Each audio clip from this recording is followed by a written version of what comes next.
Hola hermanos, ¿cómo están? Vamos a continuar con nuestro estudio de la carta a los Efesios y vamos a concentrarnos en el capítulo 4, verso 1 al verso 6. Si ustedes recordarán de manera de introducción, quiero que venga a su memoria la película de 300. Ven cómo los espartanos lucharon en contra del ejército de Persia. Y solamente quiero que traigan a la mente cómo estos hombres estaban unidos, unánimes, luchando contra un ejército el más poderoso del mundo. Y de hecho, esta historia que se cuenta en esta película fue verdadera. 300 hombres espartanos lucharon contra un ejército y los mantuvieron a raya cierto tiempo. Lucharon contra los persas. Pero ellos entendían, por lo menos los espartanos entendían, que necesitaban estar unidos para poder combatir a este ejército y así poder ser la primer muralla que el ejército persa tendría que pasar para que después pudieran conquistar el resto de Grecia. Bien, el título de esta predicación es Guardando la unidad. Si ejércitos seculares que no conocían al Señor Jesucristo se comportaban unidos, cuanto más tenemos que estar unidos los hijos de Dios. Entonces vamos a leer Efesios capítulo 4, verso 1 al 6. Y dice así la palabra de Dios. Efesios capítulo 4, verso 1 al 6. Yo pues, preso en el Señor, os ruego que andéis como es digno de la vocación con que fuiste llamados, con toda humildad y mansedumbre, soportándonos con paciencia los unos a los otros en amor, solícitos en guardar la unidad del Espíritu en el vínculo de la paz. Un cuerpo y un espíritu, como fuisteis también llamados, en una misma esperanza de vuestra vocación, un Señor, una fe, un bautismo, un Dios y Padre de todos, el cual es sobre todos y por todos en todos. Y nosotros vamos a ver en estos versos verdades bíblicas que nos ayudarán a guardar la unidad. Y el título de esta predicación es Guardando la unidad, parte 1, ya que solamente vamos a ver del verso 1 al verso 3 del capítulo 4 de la carta a los Efesios. Y el bosquejo está dividido de la siguiente manera. Punto número 1, verso número 1, exhortación de andar conforme a su llamado. Punto número 2, verso 2 al 3, virtudes morales para guardar la unidad. Y punto número 3, del verso 4 al verso 6, pilares bíblicos para guardar la unidad. Así que una vez entendiendo el tema que vamos a ver y el bosquejo, ahora sí vamos de lleno al versículo bíblico que nos toca. Efesios capítulo 4, verso 1, dice, yo pues, preso en el Señor, os ruego que andéis como es digno de la vocación con que fuiste llamados. Vamos a detenernos en la primera parte. Yo pues, preso en el Señor.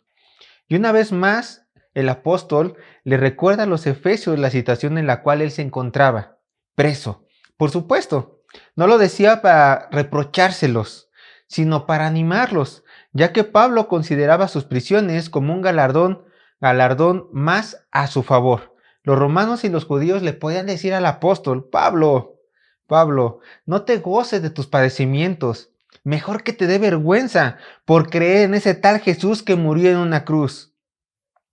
Pero el apóstol bien le podía contestar de la siguiente manera, Romanos capítulo 1, verso 16, porque no me avergüenzo del evangelio, porque es poder de Dios para salvación a todo aquel que cree. Y aún 1 Corintios capítulo 1, verso 18 dice, porque la palabra de la cruz es locura a los que se pierden, pero a los que se salvan, esto es a nosotros, es poder de Dios. Así que Pablo por eso se gloriaba en sus prisiones, porque él entendía que el Evangelio no era para vergüenza, sino que era poder de Dios, y también la locura de la predicación de la palabra de la cruz tampoco era para vergüenza, ya que esta misma también es poder de Dios. Así que por eso Pablo decía, yo preso en el Señor. Pero el apóstol sigue escribiendo, os ruego, verso 1, os ruego que andéis como es digno de la vocación con que fuisteis llamados. Dice el apóstol, os ruego. La palabra ruego proviene del griego paracalo. Entonces, esta frase no se debe de tomar como una súplica, sino más bien como una exhortación. Por lo tanto, el apóstol les exhorta a los efesios que andéis como es digno de la vocación con que fuisteis llamados.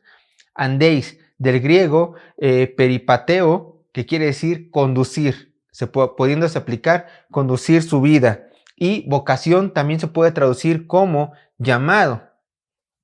Entonces, el texto, en la Reina Valera 1960 dice, os ruego que andéis como es digno de la vocación con que fuiste llamados.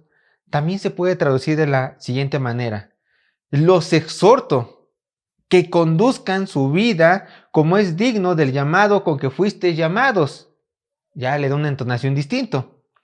El llamado del que Pablo aquí está hablando se refiere al privilegio y responsabilidad que todo cristiano tiene para vivir su vida en santidad, glorificando a Dios por medio de su ejemplo, siendo esto un estilo de vida en donde el creyente imita a Cristo. Este es el llamado de santidad al cual no solamente los efesios están siendo exhortados a vivir, sino todo hijo de Dios tiene que buscar. Vean lo que dice Primera de Pedro, capítulo 1, verso 14 a 16. Dice lo siguiente: como hijos obedientes, no os conforméis a los deseos que antes teníais estando en vuestra ignorancia, sino como aquel que os llamó es santo, sed también vosotros santos en toda vuestra manera de vivir. Porque escrito está, sed santos porque yo soy santo, dice el Señor. Hermanos, ni Dios ni Pablo esperaban menos de los cristianos de Éfeso. El propósito de vivir vidas santas debe de ser el estándar de vida de todo hijo de Dios. Podrían decir, esta exhortación solamente Pablo se le hizo a los cristianos de Éfeso de hace 2000 años. No, dice 1 de Pedro capítulo 1 verso 14 y 16, sed santos para todos, sed santos como Él es santo. Dios tampoco espera menos de ti. La santidad es el estándar y tenemos que cumplirla. Puedes. ¿Por qué? Porque el Espíritu de Dios está dentro de ti. Si el Espíritu de Dios no está dentro de ti, entonces jamás podrás. Pero tú, siendo adoptado, regenerado, salvado, justificado, puedes vivir una vida en santidad. No perfecta, claro, pero sí en santidad. Progresiva, cada día más a la semejanza de Cristo.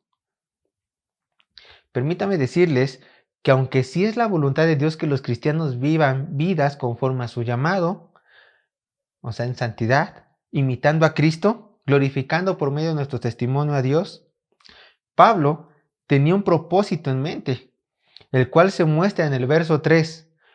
Dice el verso 3, guardar la unidad del Espíritu en el vínculo de la paz. Pablo quería que los efesios guardaran la unidad dentro de la iglesia, y es por esta razón que en el verso 2 Pablo menciona 5 virtudes morales que ayudarán a la iglesia a guardar la unidad. Vean, leeremos el verso 2.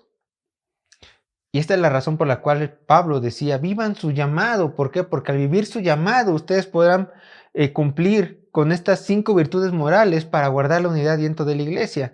Pero antes de continuar y de leer el verso 2, debo de hacer una observación, hermanos.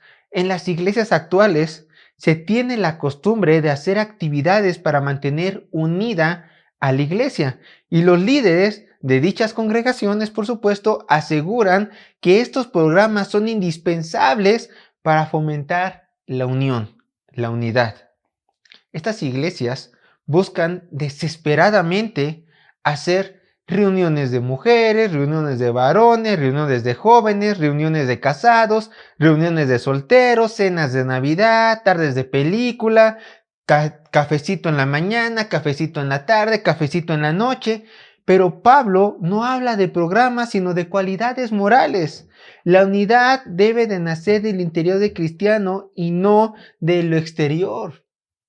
Por esta razón, muchos líderes se frustran cuando no ven unidad en su iglesia.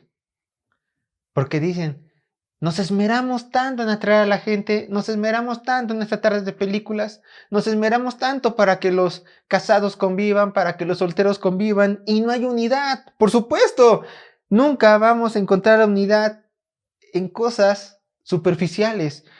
Tenemos que plantar, pastores, la unidad dentro de nuestro interior, nuestro corazón, y hacer que también por medio de la predicación de la palabra, que las personas vean la unidad de la iglesia como algo precioso, pero todo empieza desde el corazón, desde el interior. Por esta causa, cuando los líderes sustituyen el consejo de Dios por sus propios planes y estrategias, lo único que consiguen es crear una aparente unidad que se rompe cuando los programas desaparecen. Pero cuando obedecemos a Dios, entonces Él bendice nuestra obediencia y crea genuina unidad.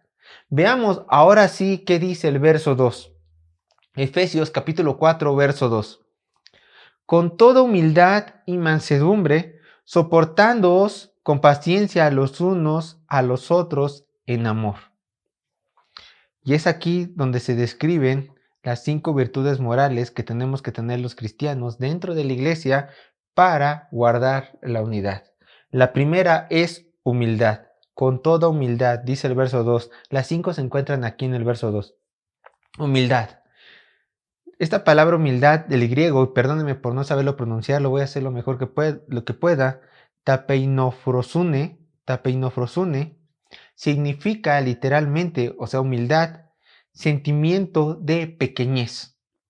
Los griegos en tiempos de Pablo nunca ocupaban la palabra humilde con una buena connotación. Para ellos esa palabra solo podía emplearse en la sumisión del esclavo y amo. Así que hombres libres como los romanos no lo usaban, ya que ellos nunca se rebajarían ante nada ni nadie. De hecho, cuando podían ocupar esa palabra, oye, tu esclavo es humilde, o sea, entiende su lugar dentro de la casa, no te responde, hace lo que quieres, sabe su lugar, que es el más pequeño de este hogar. Por supuesto que los romanos y la gente con la cultura grecorromana de aquel entonces dirá, yo no puedo ser humilde porque yo no puedo ser el más bajo de mi propia casa, yo soy hombre libre. La humildad es para gente que no tiene, digamos, hoy en día psicología, autoestima de sí misma. Imagínate ir todo el día a la calle pensando que eres el más pequeño de todos. Por supuesto que los psicólogos del día de hoy dirán, qué pensamiento tan más mediocre. Pero ¿qué crees? El ser humilde, sentimiento de pequeñez, no es nada mediocre. El hecho de que tú como hijo de Dios te sientas el más pequeño no es mediocre y lo vamos a ver. Por cierto, un paréntesis. Muchas veces, por lo menos aquí en México y creo que también en parte de Latinoamérica, cada vez que una persona dice, tú eres humilde o aquella persona es humilde, lo relacionamos con pobreza, pero no. Recuerden, del griego, humildad del griego, tapeinofrosune, que significa literalmente sentimiento de pequeñez. Ahora, tú a lo mejor dirás, no podemos ir por la vida sintiéndonos pequeños, Sergio. ¿Qué crees? Jesús se usó esa palabra y la aplicó a sí mismo y dijo que todos aquellos que le siguieran tenían que también ser humildes, o sea, tenían que tener este sentimiento de pequeñez. Y él se lo pide a sus discípulos. Y hermanos, qué maravilloso fue esto, ya que cuando Jesús vino por primera vez en la tierra, cuando se encarnó, el ser humano pudo ver realmente al hombre más humilde de todo el mundo y por primera vez pudo notar la verdadera unidad. Vean lo que dice Mateo capítulo 11, verso 29. Llevad mi yugo sobre vosotros y aprended de mí, que soy manso y humilde de corazón, dice el Señor. Aquí tenemos un nombre. Aquí tenemos un nombre que dice, aprended de mí, que yo soy manso y humilde. Yo me considero, dice Jesús, el más pequeño de todos. El Evangelio, hermanos, ha elevado la palabra humildad para expresar una gracia cristiana, es decir, la de estimarnos a nosotros mismos pequeños sobre el resto de nuestros hermanos y el mundo. Cada vez que tú, hermano o hermana, quieras exaltarte sobre un hermano en Cristo, diciendo en tu mente, yo soy mejor que él o ella, o yo soy superior que él o ella, yo sí tengo un ministerio y ellos no. Cada vez que tengas ese sentimiento de orgullo, solo voltea a ver a Cristo, quien se humilló hasta lo sumo, y en dicha humillación, siendo en forma de Dios, hizo hombre. Tú, simple hombre o mujer creados del polvo, solo recuerda esto: algún día, al mismo polvo regresarás. Así que no te tienes que sentir superior a ninguno de tus hermanos dentro de la iglesia. Además, toma en cuenta las palabras de Jesús cuando dijo en Lucas capítulo 9, verso 48: el que es más pequeño entre todos vosotros, ese es el más grande. Ahí está. El que es más pequeño entre todos vosotros, ese es el más grande. ¿Tú realmente quieres ser el más grande? Entonces sé el más pequeño de todos tus hermanos dentro de tu congregación local. ¿Quieres realmente que el Señor te elogie? Entonces, sé humilde, ten ese sentimiento de pequeñez y reconoce a los demás como mayores que tú. Bueno, la segunda palabra que encontramos en la segunda virtud moral es mansedumbre, amabilidad. Esta palabra de mansedumbre se puede también traducir como amabilidad. Pongan atención, en el Antiguo Testamento la mansedumbre era la virtud específica de los buenos israelitas que sufrían pacientemente los malos tratos que se le daban, y en lugar de vengarse personalmente de ese injusto proceder ajeno, se refugiaban en Jehová. Así eran los hombres mansos en tiempos del Antiguo Testamento, hombres que a pesar de que les hacían mal, él, lejos de desquitarse con sus propias manos, se lo dejaban a Jehová. La mansedumbre es la ausencia de la disposición a hacer valer derechos personales, ya sea ante la presencia de Dios o la de los hombres, y denota esa disposición mental irresistible que no se queja y que nos capacita a llevar sin irritación o resentimiento las faltas de los demás y los daños que nos hayan hecho. El ser manso no es ser una persona tonta, no es ser una persona que se deje de los demás. Simplemente es una persona que por el bien común dentro de la iglesia decide dejar las injusticias en manos de Dios. Ahora, por supuesto, hay injusticias que, como lo veremos, el amor puede cubrir, que se pueden pasar por alto, pero habrá otras injusticias que estén pasando dentro de la iglesia, pecados que se van a tener que confrontar de acuerdo a Mateo capítulo 18. Por supuesto, hay que ser sabios para ver cuándo hay que ser mansos y sabios para ver cuándo hay que actuar conforme al mandamiento de exhortación bíblica, de reprensión bíblica de Mateo 18. Una vez más, vemos a nuestro Señor Jesús, Mateo capítulo 11, verso 29, como nuestro mayor ejemplo de una persona mansa, o sea, amable. Llevad mi yugo sobre vosotros y aprended de mí, que soy manso y humilde de corazón. Y qué gran ejemplo de nuestro Señor. Jesucristo, al ser soberano de todos y ser el dueño de todo lo creado, caminó en este mundo de forma mansa y nunca puso su voluntad y nunca pagó mal con mal. Al contrario, en la cruz el Señor oró al ser tratado como pecador sin haber pecado y haber sido tratado como un criminal cuando nunca cometió ningún delito. Él dijo estas palabras en contra de todos sus asesinos: Padre, perdónalos porque no saben lo que hacen. Hermano, ¿te irritas por el trato de tus hermanos hacia ti? ¿Quisieras que te respetaran más dentro de tu iglesia? ¿Estás pensando en dar mal por mal a un hermano en Cristo? Recuerda las siguientes palabras, detente y recuerda las siguientes palabras. Mateo capítulo 5, verso 5. Bienaventurados los mansos, porque ellos recibirán la tierra por heredad. Hermanos, la humildad y la mansedumbre son dos virtudes morales que ayudan a que haya unidad dentro de la iglesia. No las podemos dejar a un lado, ya que ambas nos recuerdan el lugar que tenemos dentro de la congregación. ¿Cuál es tu lugar dentro de la congregación? Tal vez tú te hayas preguntando, ¿cuál es mi lugar dentro de esta congregación? Yo te lo diré: el ser el que sirve y no el que debe servir. Ese es tu lugar. ser el que sirve. Muchas personas, hermanos, llegan a la congregación después de muchos años y dicen, yo ya necesito que a mí me sirvan, yo quiero ser líder para tener a gente en mi mando, yo quiero ser pastor para poder, para poder dirigir a la iglesia y mandarla. No, no, no, no, no, no. Este no tiene que ser el pensamiento de ningún líder y de ningún cristiano. Tú, el propósito que tú tienes dentro de tu congregación local es el de servir. Ese es tu lugar, ser el más pequeño de todos. ¿Quieres una referencia bíblica? Bien, una vez más veamos a nuestro Señor Jesús. Juan, Evangelio de Juan, capítulo 13, verso 4 al 7. Y ve el espíritu que Él nos muestra de humildad y mansedumbre. Evangelio de Juan, capítulo 13, verso 4 al 7 dice, se levantó de la cena y se quitó su manto y tomando una toalla se la ciñó. ¿Quién? El nuestro Señor Jesús. Luego puso agua en un librillo y comenzó a lavar los pies de los discípulos y enjuagarlos con la toalla con que estaba ceñido. Entonces vino a Simón Pedro y Pedro le dijo, Señor, ¿tú me lavas los pies? Respondió Jesús y le dijo, lo que yo hago tú no lo comprendes ahora, mas lo entenderás después.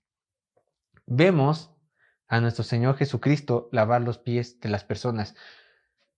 Nosotros no somos judíos, y mucho menos judíos de esta época, pero yo te voy a dar un dato cultural. La persona que lavaba los pies dentro de un hogar era el esclavo de la casa. Entonces, cuando Jesucristo empezó a lavar los pies de sus discípulos, Él se estaba haciendo el más pequeño de la casa, o sea, el esclavo, por así decirlo, de sus discípulos. Por supuesto que Cristo no era esclavo de nadie, pero Él adoptó la posición de servir y no de ser servido. Entonces, Él le lavó los pies. Ahora, por cierto, en aquel entonces no había zapatos, eran sandalias, guaraches, algunos le pueden decir. Entonces tenían los pies sumamente sucios. Y Jesucristo, siendo el dueño de todo, siendo el Señor de todo, se hizo de forma de siervo y le sirvió a sus discípulos lavándole los pies. Ahora ustedes me dirán, bueno, pero ¿por qué ellos no tuvieron esa delicadeza de lavarle los pies al Señor y aún a sus allegados, a los otros apóstoles? Si ustedes recuerdan, los apóstoles tenían un problema entre ellos. Se estaban peleando por ver quién era el mayor, quién era el líder de los 12. Estaban peleando por esto. Entonces el Señor Jesús dice, esas son niñerías, esas son cosas que no importan. Lo que importa no es quién es el mayor. Lo que importa es quién es el que sirve, con espíritu de humildad y espíritu de mansedumbre. Y nuestro Señor puso el ejemplo de servir, de tomar el rol del esclavo de la casa y de servir. ¿Quieres ser como Jesús? Sé humilde y sé manso y sirve a tus hermanos dentro de la congregación. Siéntete el más pequeño de ellos y anhela servir antes de ser servido.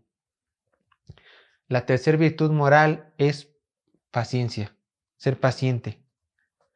¿Y qué es ser paciente? Bueno, es soportar por mucho tiempo a la gente provocativa.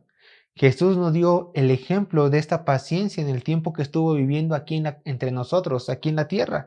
¿Cómo? Bueno, solo imaginen este escenario. Usemos un poco la imaginación.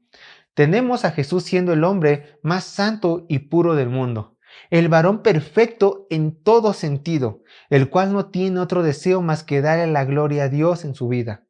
Y este hombre santo, puro, perfecto, sin ningún pensamiento malvado, el único hombre con las vestiduras totalmente blancas, se junta y convive con personas de esta tierra que solo piensan en pecar, que tienen un corazón lleno de odio, que tienen corazón lleno de ira y que en todo momento están resentidos, odiando con todas sus fuerzas a Dios el Padre. Hombres que lejos de estar limpios como nuestro Señor, siempre están sucios ya que se van al pecado. Como los puerquitos que una vez lavados, puerquitos, sanchos, cerditos, que una vez que están lavados, corren al lodo. Es su naturaleza de los puercos, de los cerdos, de los anchos. Es la naturaleza del hombre pecador sin Dios, correr a su pecado. Y Cristo tuvo que soportar todo esto. El hombre más limpio del mundo caminó pacientemente en medio del lodo por 33 años y aunque su persona recibió hostilidad, ya que la gente mala odia a la gente buena, nuestro Señor nunca cayó en provocación y soportó por varios años la maldad hecha a su persona. Aún Pablo habla sobre la paciencia de Dios en Romanos capítulo 3, verso 23 al 25. Vean lo que dice. Por cuanto todos pecaron y están destituidos de la gloria de Dios, siendo justificados gratuitamente por su gracia, mediante la redención que es en Cristo Jesús, a quien Dios puso como propiciación por medio de la fe en su sangre, para manifestar su justicia a causa de haber pasado por alto en su paciencia los pecados pasados. Paciencia es lo que el cristiano necesita para pasar por alto las provocaciones de los que nos hacen mal dentro de la misma iglesia, especialmente cuando son los hermanos de la fe los que nos provocan. En vez de irritarnos, seamos pacientes como nuestro Señor Jesucristo y busquemos la unidad. La cuarta virtud es soportaos los unos a los otros. Y este es el resultado práctico de un espíritu paciente, gracias al cual seguimos amando y respetando a otros a pesar de sus faltas y debilidades. Soportarnos unos a otros. ¿Por qué tenemos que soportarnos? Bueno, porque si amas a la iglesia, si amas a Cristo, que es la cabeza, entonces tienes que amar a la iglesia, que es el cuerpo de Cristo. Y Él te manda a que soportes al cuerpo.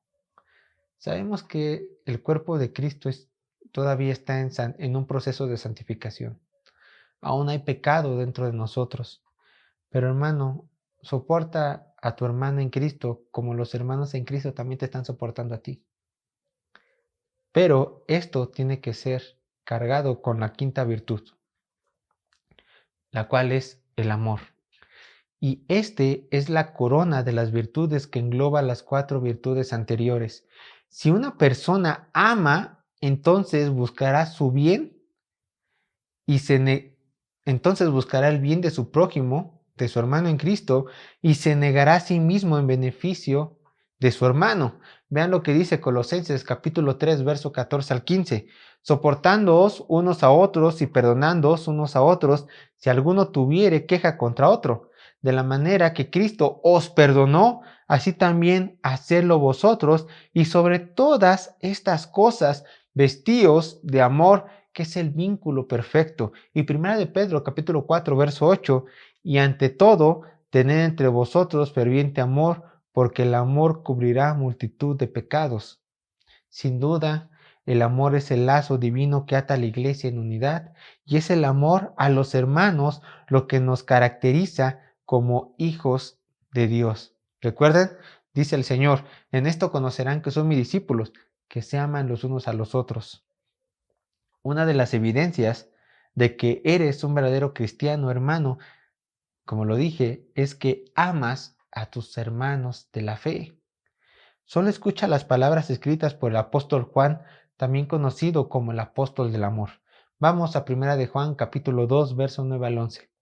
El que dice que está en la luz y aborrece a su hermano, está todavía en tinieblas. El que ama a su hermano, permanece en la luz, y en él no hay tropiezo. Pero el que aborrece a su hermano está en tinieblas y anda en tinieblas y no sabe a dónde va porque las tinieblas le han cegado los ojos. ¿Quieres mostrar evidencia de que realmente eres regenerado? Ama a tus hermanos. ¿Quieres ver que una persona, tú te preguntas, ¿cómo puedo saber si una persona realmente es regenerada dentro de la iglesia? Bueno, no solamente hay que ver su vida en santidad, sino también hay que ver qué tanto le interesa guardar la comunión con el cuerpo de su amado, que es Cristo. ¿Ama a sus hermanos? Es hijo de Dios. ¿No ama a sus hermanos? Entonces, esta persona todavía tiene tinieblas que lo están cegando. Pero continuemos con nuestro verso. Ya vimos las 5 virtudes morales. Ahora pasemos al verso 3. Efesios capítulo 4, verso 3 dice: solícitos en guardar la unidad del espíritu en el vínculo de la paz. Solícitos. Se debe de traducir mejor como esfuércense, esfuércese totalmente o no omitan esfuerzo alguno. Con esto, los lectores son animados a tomar en serio guardar la unidad dentro de la iglesia. Entonces, en lugar de leer solícitos en guardar la unidad del espíritu en el vínculo de la paz, recuerden, esfuércense, esfuércense totalmente. No omitan esfuerzos en qué? En guardar la unidad del espíritu en el vínculo de la paz.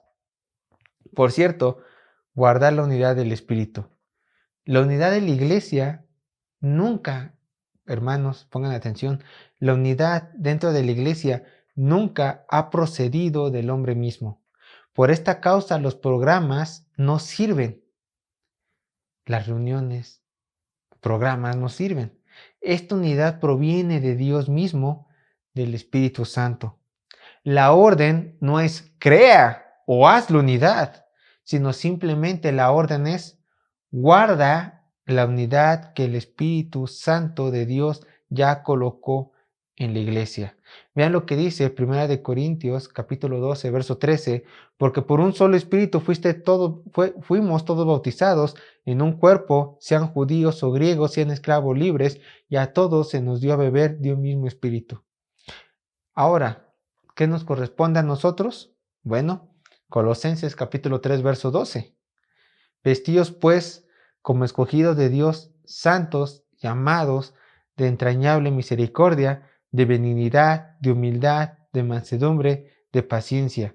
Y todo esto se debe de ser con el vínculo de la paz. Hermanos, si tú realmente quieres guardar la unidad de la iglesia, entonces tienes que ser santo, misericordioso, benigno, humilde, mansedumbre, paciente, junto con las virtudes que Pablo enumera en el verso 2. Tú dirás, yo jamás podré conseguir eso.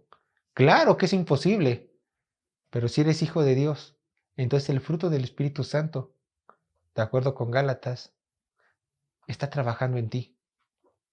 Y tú tienes la responsabilidad de guardar la unidad. En amor, dice también el verso 3, en el vínculo de la paz. Buscando la paz sobre todo.